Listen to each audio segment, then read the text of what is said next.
Let us sing from the beginning. The splendors of the King, God Lord Almighty, let all the earth rejoice, let all the earth rejoice. He'll up in chair in God, and darkness shall to have, and ever there before, and ever there before. How can is our God? Be with me. How can is our God? And always see how can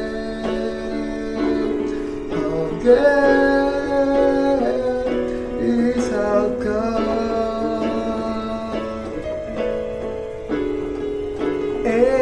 To A.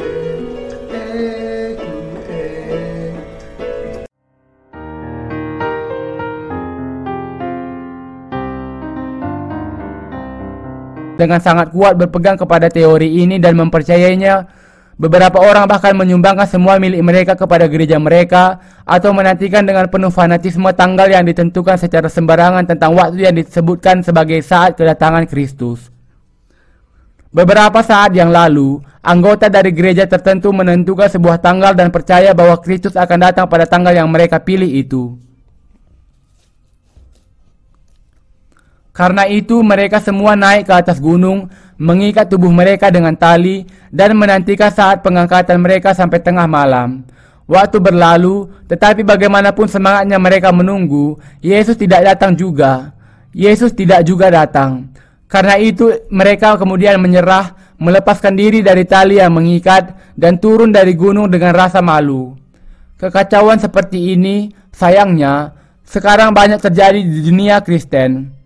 Peristiwa yang sangat aneh itu tidak hanya terjadi di Korea, tetapi sering juga terjadi di bagian dunia lain, di Eropa, Amerika, Asia, dan di mana-mana.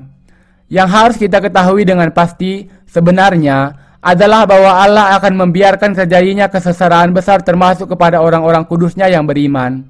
Inilah rancangan Allah. Alasan mengapa Allah mengizinkan terjadinya kesengsaraan besar untuk orang-orang kudusnya adalah untuk menggenapi semua janjinya, untuk melemparkan melalui kesengsaraan itu iblis ke dalam api yang kekal, untuk mengubah dunia ini menjadi bisnis dunia baru dengan membangun kerajaan Kristus selama 1000 tahun, di mana orang-orang kudus akan memerintah bersama Dia, dan untuk memberikan langit dan bumi baru kepada orang-orang yang percaya kepada Yesus. Inilah kehendak Allah yang sudah mengizinkan masa kesengsaraan besar untuk terjadi dengan tujuan ini.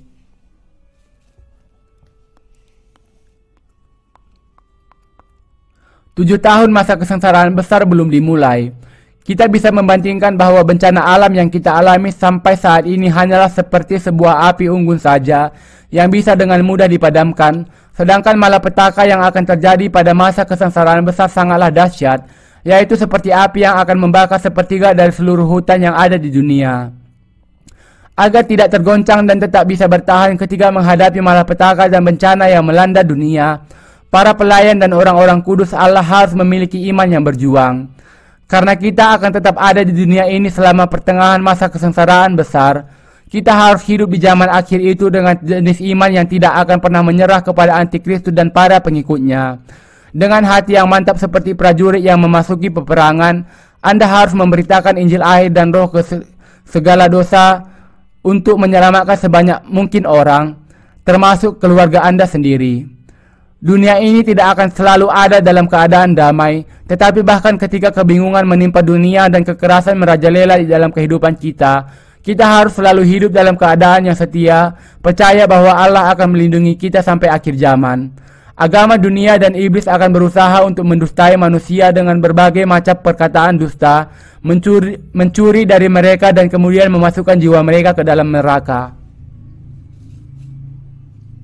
Bahkan saat ini, orang yang tidak terhitung jumlahnya dan orang-orang yang menjadi anggota denominasi besar percaya kepada teori pengangkatan pre-tribulasi dari Scofield dan membawa banyak orang lain ke dalam iman mereka yang keliru. Orang yang percaya bahwa mereka akan diangkat sebelum masa kesengsaraan besar tidak bisa melihat pentingnya mempersiapkan iman mereka untuk bisa bertahan menjalani masa kesengsaraan besar. Mereka berpikir bahwa yang harus mereka lakukan hanyalah setia di dalam kehidupan kita sekarang dan kemudian akan diangkat ke angkasa ketika Tuhan memanggil. Tetapi pengangkatan orang-orang kudus pada kenyataannya akan terjadi setelah 3,5 tahun masa kesengsaraan besar, dan karena itu mereka harus mempersiapkan iman mereka untuk kesengsaraan besar itu kapanpun Kristus datang kembali ke dunia ini. Kita harus percaya bahwa Allah akan menyelamatkan orang Israel dan banyak orang-orang non-Yahudi pada 7 tahun masa kesengsaraan besar. Ayat 14 mengatakan, mereka ini adalah orang-orang yang keluar dari kesengsaraan yang besar dan mereka yang telah mencuci jubah mereka dan membuatnya putih di dalam darah anak domba. Ayat ini menunjuk kepada kemartiran. Kemartiran berarti mati untuk karya kebenaran sesuai dengan iman seseorang. Iman yang paling benar dari orang-orang kudus yang sudah diselamatkan dari dosa adalah percaya kepada Injil, bahwa Tuhan sudah melenyapkan segala dosa kita dan untuk mempertahankan iman ini. Tetapi iblis senantiasa berusaha meruntuhkan iman orang-orang kudus. Karena itu kita harus mengadakan peperangan melawan iblis. Kalau kita menyerah kepada iblis dalam peperangan ini, kita akan dilemparkan ke dalam neraka bersama